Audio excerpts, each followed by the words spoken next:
I really like getting these kinds of comments because it allows me a chance to really explain my whole approach to this challenge. If I have to simplify it, I would say the two things that I'm really looking for are consistency and complete reps. So for complete reps, that would mean just touching my chest to the floor and then locking out my elbows at the top. It doesn't really mean anything else. It doesn't mean I have to pause at the top or the bottom. It just means all the way up, all the way down. What this guy's asking, I think, falls more into the consistency category because he's asking about form, and he says, aren't your elbows spread too wide? I think he's asking about my elbows flaring out to the side. Instead of my elbows staying tight to my body, my elbows are going quite out to the side. And I'm just gonna say no. No, it's actually not bad. It doesn't increase the risk of injury. And I will explain why. It's gonna take a kind of detailed explanation. I want you to follow along physically, right? Imagine you're doing a push-up and your hands are placed on the floor, shoulder width apart. And I'm even just holding my hands up like I'm doing a push-up, right? I'm imagining that I'm already all the way down and I'm gonna press. So my hands go forward, parallel, right? They're moving parallel forward, and my arms will be parallel when I'm fully extended. And this is basically what happens when you do a push-up and your hands are placed shoulder width apart. When you retract your hands, when you pull them back, now your elbows are tight to your body, right? They don't flare out. They shouldn't flare out, because if you try to flare them out from here, you're gonna be in a weird shoulder position. It's gonna be uncomfortable, right? This is like a military push-up. They go very close to shoulder width apart, very close to the body with the elbows. That's not what I'm doing. I find that this type of push-up will strain my joints a lot. It will mess up my shoulder, my elbows, and my wrists. And just overall, I don't like it. I've never really been able to do push-ups like that. Like, I've never been that strong. But doing thousands and thousands and thousands of push-ups, I discovered if I place my hands wide, and I want you to imagine you're now wide, hands on the floor, you push, and now the arms are no longer parallel when you are fully extended. They're actually, angled quite a bit apart, quite far apart. When you retract your hands, suddenly the elbows flare out a bit. The wider you go, the wider your elbows are going to flare out, just because naturally your elbows have to go wide to support your hand, to support your arm. And that's the basic idea behind why my elbows are flaring out. They have to. You can't see from the camera angle, but my hands are placed quite far apart. And one thing this does do is technically it does decrease the range of motion. I don't care too much about that. I'm still locking out at the top very quickly, and I'm touching my chest at the bottom. So that's the important thing for me.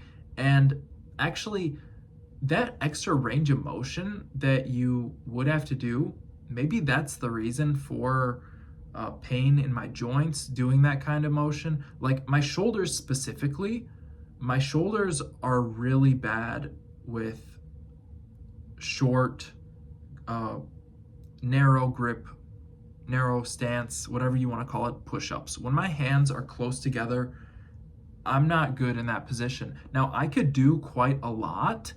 I used to do hundreds and hundreds of push-ups like that, but when I discovered wide hand position, I just never went back because it was such a relief on my shoulders. And I've gone back a few times. I've tried it. I've went back and tried it. And it is a little better, but when I overdo it, let's say I want to do 500 or 600 push-ups, I'm really going to be feeling it quite a bit the next day. And that's the whole reasoning behind why I'm doing it this way. It's because my hands are wide, my elbows will naturally flare out.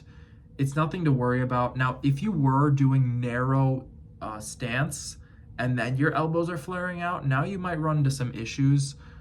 Yeah, that could definitely increase the risk of injury. But the way I'm doing them, where my hands are placed very far apart on the floor, no, it's actually quite helpful for my joints. Overall, I've found that I'm able to do a lot more push-ups like this than I can the other way. Like my joints aren't really rubbing together, my cartilage is being saved. It just feels right doing it this way. And I gotta be honest with you guys, I didn't do any push-ups today. I took a day off, and that's because actually I have been overdoing it. Not with the push-ups though, not with the push-ups. I have been just completely abusing myself lately, and yeah, just taking advantage of the fact that I'm healthy and I'm happy, and really taking advantage of that and mistreating myself. I've been really bad with my diet lately. I have been not sleeping, taking care of myself the way I need to, staying up late, waking up not when I need to, and just overall, I could be doing quite a bit better. But the push-ups have been good regardless. The push-ups have been good. It's just because I've been mistreating myself, I haven't given myself the ability to recover. I've taken away my ability to recover, and that has led to quite a bit of pain the past couple days. And I could tell there's definitely some trauma building up in my body. And today, I really feel it. Like my whole chest is lit up. My back is kind of lit up. My, are they called scapula? The shoulder blades are really like sore. Just everything in the upper body, from basically from my tits up. Excuse my French. It's just, yeah, it's not great. I'm really lit up, and it's like my right wrist is still a little bit messed up, and it's getting better, but it's still a little messed up. And lately I've been feeling my left elbow, like there's quite a bit of tightness there and tenderness, and that's definitely a tight tendon. And my, right shoulder, my left shoulder, the scapula, my traps are sore. It's all over. Trauma. My pecs are on fire. When I flex them, I feel every single muscle fiber. And looking in the mirror last night, I noticed a bit of bruising, like right on my shoulder, right where the shoulder basically connects to the arm and the pec connects to the like armpit. I don't know what that's called. Right there where the pec connects to the shoulder, it's got a little bit of a little purple. It's got a little bruising, and it's definitely sore. I've seen this before. I know what this is. This is muscular trauma. And that means that I've not been taking care of myself, not been giving myself the chance to recover. And if I continue to push past this point, there will be further breakdown of my muscles, which means I gotta stop for a little bit. I just got to take a little bit to breathe, take care of myself, recover. And that could just be one day. Could just be one day. And I'll be completely honest, this is not a day without training either. I'm not going to skip training. I'm just going to take the heavy burden off of my back. The push-ups, which take me an hour at least to do 400 push-ups every day, the push-ups are the heaviest thing that I'm carrying right now physically. And so stopping that is going to help me out for a little bit. Just a day. Let's see how a day feels.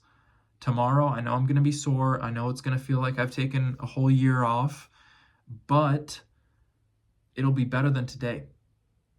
and I will have healed a little bit. I've been fasting all day. I know my body's working hard. I know my blood's pumping hard, and I've been training still. I've been keeping the blood flow going. I just haven't been pushing the push-ups. And when I say training, I just mean some handstand practice, doing some handstands, practicing some splits, and that's a skill workout and a flexibility exercise. So it's not too much. It's really good though. I did some crow pose. Oh, I'm experiencing with this, or experimenting, excuse me, with this one thing. It's the crow pose, and then you lift one foot out, one leg out, and eventually it will become a handstand push-up. And I was really feeling stuck for a few weeks practicing the handstand, because you find your balance and then you don't really find it. You kind of just build an instinct for it. Finding your balance upside down on your hands is something that you have to build an instinct for. It is not a natural feeling, a natural movement. It feels very strange. It feels abnormal for me. I've never done this before. And I actually have done this before quite a bit, but never consistently. And I've never been able to find my balance. And having finally found it, it feels very strange, because some days I find it right away. I could hold myself for 15 seconds without falling, and some days I could barely do like 2 or 3 seconds. That's okay. That's all part of the process. But I was feeling stuck, and I was thinking, how can I eventually get to more calisthenic skills? Because eventually it's going to have to happen. I'm going to have to start learning something new. I'm going to get to the point where now I can do the handstand. Now I can do the crow pose. What's next? What's next? And I got the crow pose pretty good pretty quickly. It took me a few weeks, but I was able to get up to like 30 seconds with the crow pose. I could probably do 45 seconds or a minute now. But as soon as I got it, I was realizing to myself, I don't know what's after this. I don't know what you could possibly do after the crow pose. I tried a couple times to just push myself up into the handstand, and I realized either I'm too weak or I lack the technique and instinct to be able to do this. And I believe it's the second one. I believe I'm lacking in experience, because I was able to get a handstand push-up with the wall's assistance. I was able to do that. I was able to do that a couple times, but I haven't been practicing it since, and I haven't ever done it without the wall, which is a huge factor. It completely gets rid of the balancing factor, which is immense when you don't have your balance. When you don't have it, it's huge to, actually lighten that burden. The strength is easy. I think a lot of people can reach this level of strength quite, like, after just a few years in the gym. I think it's very possible for people to achieve the level of strength needed for a handstand push-up. But the technique is something I've never worked on, and it's complicated. It's gonna take some time. I don't know how to balance yet. I've been developing calluses on my hand, on the bottom of my palm. It's like becoming a heel, literally. Literally, like, my palm is becoming a heel. It's become calloused, and it's become more capable of supporting my body on my hands. It's so strange, but it's so amazing. The ability of the human body to adapt. I've only been doing handstands for 3.5 months, and I have a callus on my hand that is literally like a heel. It's cool. It's so weird, but man, do I love this stuff. And it sucks to take the day off, because I do have an ego, and I have this ego that I'm feeding every single day. by putting in the work and by, honestly, it's not all good.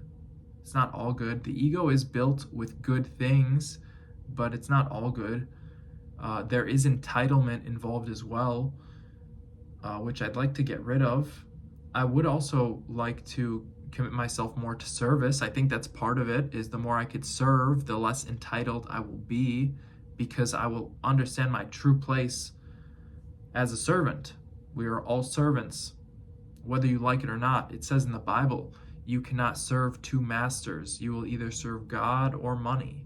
I think it's so interesting that they specifically use God or money, because really that seems to be what the case is. It's either spiritual, you either pursue a spiritual goal, something greater than yourself, or a materialistic goal. Money is materialistic, and that's a shame. I don't know if it's a shame. I think that's just the way the world is, but I won't talk too much on that. I just want to say that, wow, it's late. It's late. I'm up late right now again. So not doing the right stuff, not giving myself the right chance to recover. That's on me. And I will reap the rewards of this as well. This too I will experience the rewards of, the sleepless nights. And good, you get what you deserve. So I hope that I continue to keep working hard at this. I want to get back on this train. I don't like that I took the day off. It's actually really irking me. I've been able to do 400 push-ups a day for a few weeks, and at the end, I just pushed it too far. I let my ego grow way too big. I was thinking, yeah, of course, I could have it all. And that's not the case. You really can't. There has to be service. There has to be sacrifice. Sacrifice yourself. Do that. Be the one to do it, because no one else is going to step up. No one else is going to step up for you. No one's going to do these push-ups for me. I didn't have to say that I was going to do this. I didn't have to do that, but I did. I decided I could do that too. And if I can't do it, why not try? Why not?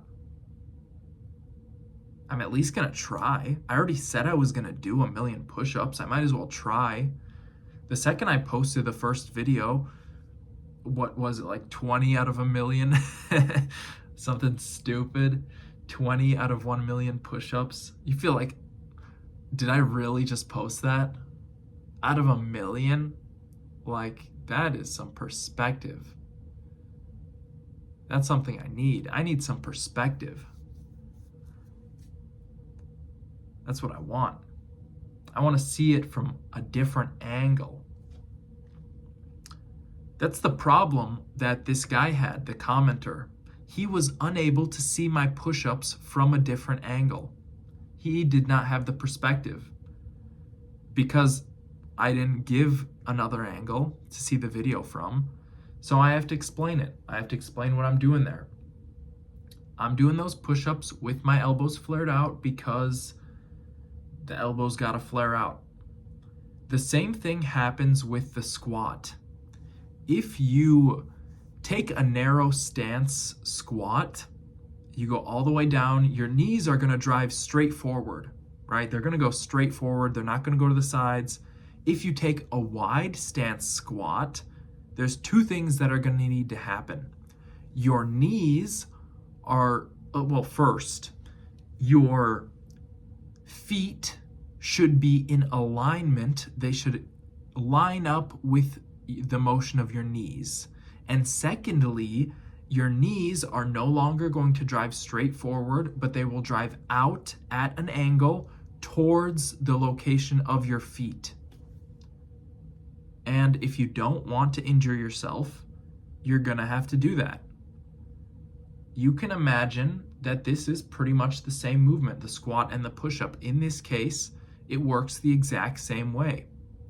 When your feet are close together and you squat down, your knees go forward. When your feet are far apart and you squat down, your knees go to the side. That's the only place they could go. And this is just simple anatomy, but it's not that commonplace anymore to understand our bodies in this sort of way, in an intimate way. It's really quite sad how far removed we've become from our own physical bodies. We look so deeply at the materialistic, we desire it so much that we forget what's actually ours. Our body, this body we've been given. I said ours.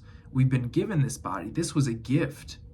You know, you could seek out all you want in the materialistic world. This body was given to you, only to one. You got to take care of it because no one else is going to do it for you. No one can do it for you. No one knows what your body needs because your body needs something that only you can supply it. I've been working quite hard on figuring what that is.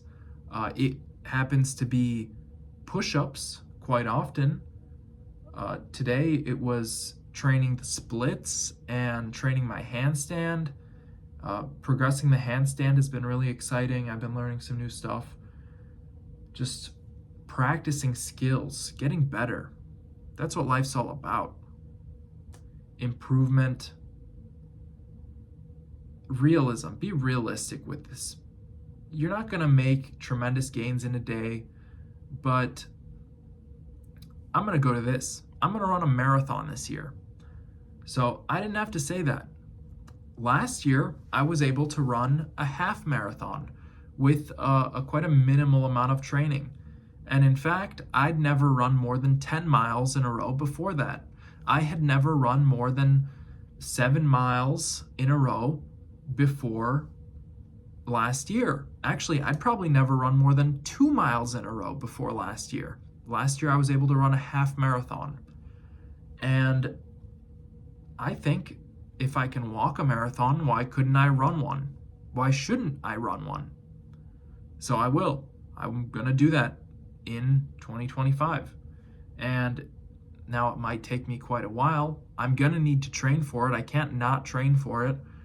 How long is it going to take me? 2 months, 4 months, maybe closer to 6 to 8 months. That's probably more realistic. But I'm going to do it. I don't care. I want to do the push-ups too. I want to get 405 push-ups done every single day. If I do that, by the end of the year, I'll have completed 200,000 push-ups. I'm excited about this stuff because I know if I show up today and I put in a little bit of work, tomorrow, I'm going to be a little bit better. And I could do that every single day. I could show up every day and I could do that. And that's a great reason to live. I am loving life right now. I hate the fact that I'm in so much pain from my destroyed, traumatized muscles that I've been abusing and not taking care of. But I'm grateful that they've held up on me this far, and I want to give them a chance to recover. So no push-ups today, but I've checked in with 3 days of push-ups. I hope that's enough for you. It's enough for me, for sure. I did a total of 1,279 push-ups over the course of 3 days. Adding that to my 61,500 brings me to 62,779 push-ups completed so far. Thank you for watching. I hope this video does you a service. I hope that you continue to level up your mindset and work hard and achieve all your goals. Click the link below to work one-on-one with me, and I'll see you in the next one.